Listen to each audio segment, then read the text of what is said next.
Ada juga sebagian orang yang menganggap bahasanya zikir yang paling afdal itu ucapan Allah, Allah, Allah, Allah, Allah, Allah, Allah, Allah, Allah. Hanya kata Allah saja. Tapi ini jika disebut sebagai zikir yang afdal kurang tepat. Karena kata Allah saja itu tidak mengandung pujian dan tidak mengandung celaan. Cuma nyebut nama saja. Misalnya Mas Edi, Mas Edi, Mas Edi. Ada nggak unsur pujiannya? Nggak ada. Kecuali kalau Mas Edi ganteng, Mas Edi cakep, Mas Edi ganteng, nah itu baru ada. Tidak ada unsur pujian jika orang hanya nyebut nama. Makanya zikir sebagian kalangan yang dia menekankan pokoknya perbanyak kata Allah, Allah. Unsur pujiannya mana? Nggak ada. Dikritik oleh para ulama. Zikir seperti ini nggak ada unsur pujian. Padahal yang disyariatkan itu bukan sebatas menyebut nama Allah, tapi memuji Allah. Tambahkan Allah apa misalnya? Allahu Akbar, atau Allahus Samad, atau Allah ya Karim, atau yang lainnya, atau La ilaha illallah.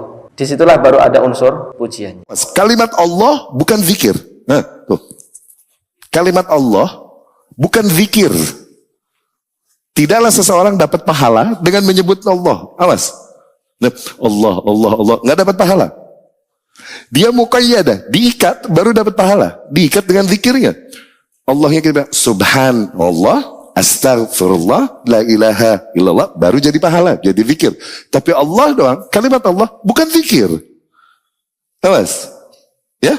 Karena kaum musyrikin dan kufar juga menyebutkan kata-kata Allah. Assalamualaikum warahmatullahi wabarakatuh. Alhamdulillahilladzi arsala rasulahu bil huda wa dinil haqq liyudhhirahu 'alad dini kullih wa kafa billahi syahidah. Kembali bersama saya Zulkarnain El-Maduri. Perbincangan kali ini terkait dengan ucapan zikir Allah, Allah, Allah, Allah, Allah yang marak dilakukan oleh kalangan kelompok yang bernama Thariqah.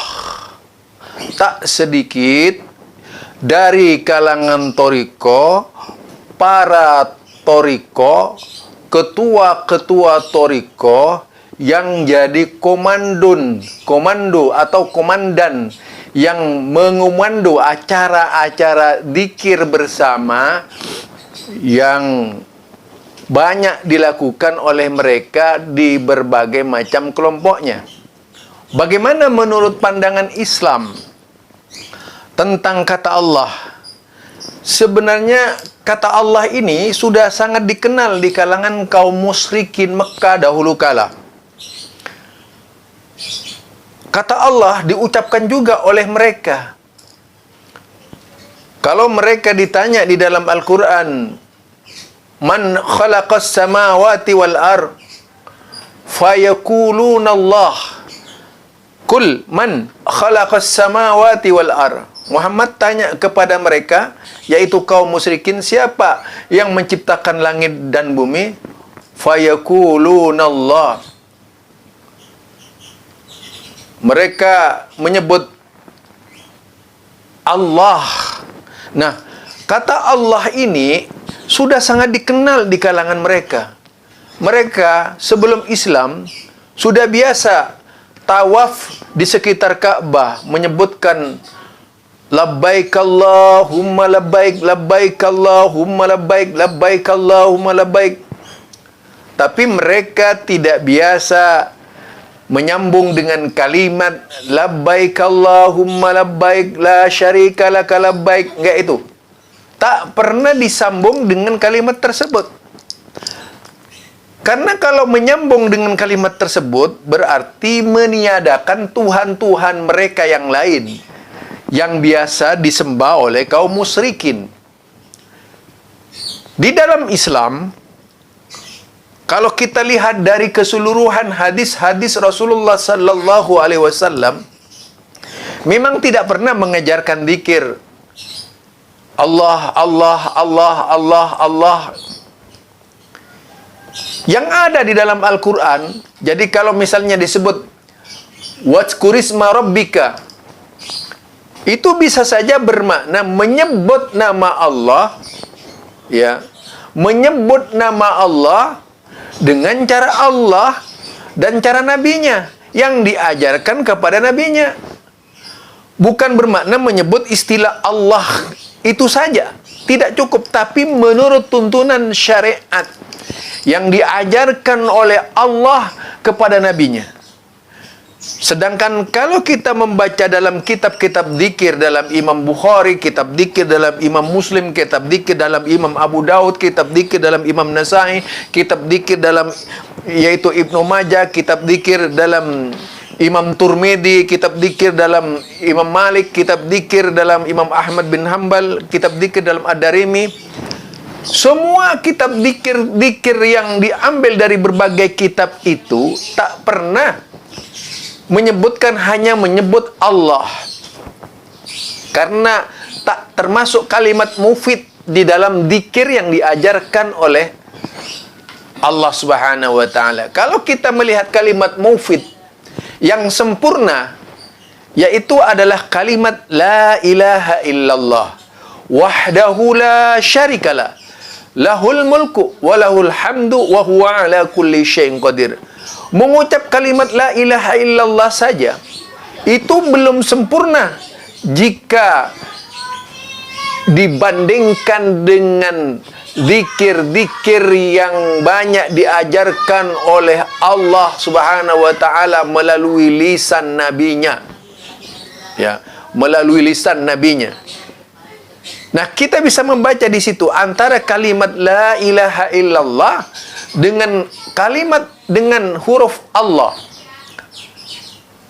Allah saja, kata Allah saja itu memang benar-benar tidak cukup.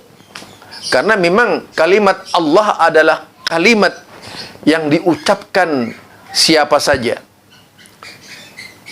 Kalau ada kalimat di dalam Al-Quran susunan baik, misalnya huwallahul ladzi la ilaha illa huwar rahmanur rahim, ini termasuk menyebut, yaitu wa dzakarallahu dzikran katsiran, termasuk kepada kalimat itu. Innama yu'minu bi ayatina alladzina idza dzukirallahu wajilat qulubuhum. Dzukirallaha wajilat qulubuhum. Apabila disebutkan nama Allah, apabila nama Allah disebut, ya, dzukirallahu. Apabila nama Allah itu disebut, wajilat qulubuhum. Wajilat artinya hatinya itu menjadi bergetar gitu. Wa idza tuliyat alaihim ayatuhu, kalau ayat-ayatnya dibaca, zadathum imanan, bertambah imannya. Jadi kalimat Allah tidak cukup untuk berzikir, tidak salah itu. Jadi jangan hanya sekedar menggunakan akal. Kita lihat praktek Rasulullah. Praktek Rasulullah yang mana yang mengajarkan zikir Allah Allah Allah Allah Allah saja, ya. Praktek Rasulullah yang mana? Kapan dan di mana Rasulullah mengajarkan zikir kepada jemaahnya ketika itu dengan kalimat Allah Allah Allah Allah Allah. Bukan masalah berjemaahnya lagi ini, tapi juga zikirnya.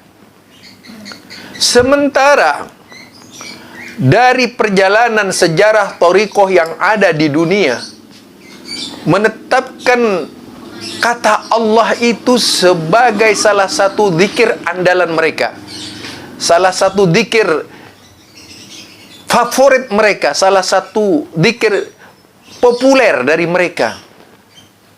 Jadi masyhur di kalangan mereka itu menzikirkan Allah Allah. Ada lagi yang zikir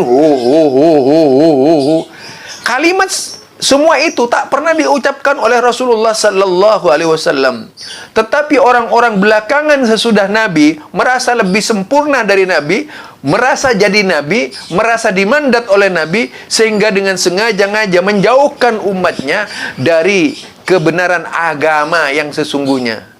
Yang jelas, kalau kita mau lurus beragama, jangan ikut-ikutan orang yang keluar dari sunnah Rasulullah sallallahu alaihi wasallam.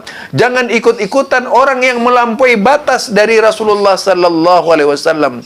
Jangan ikut-ikutan yang melampaui gulunya dari kepada Rasulullah sallallahu alaihi wasallam.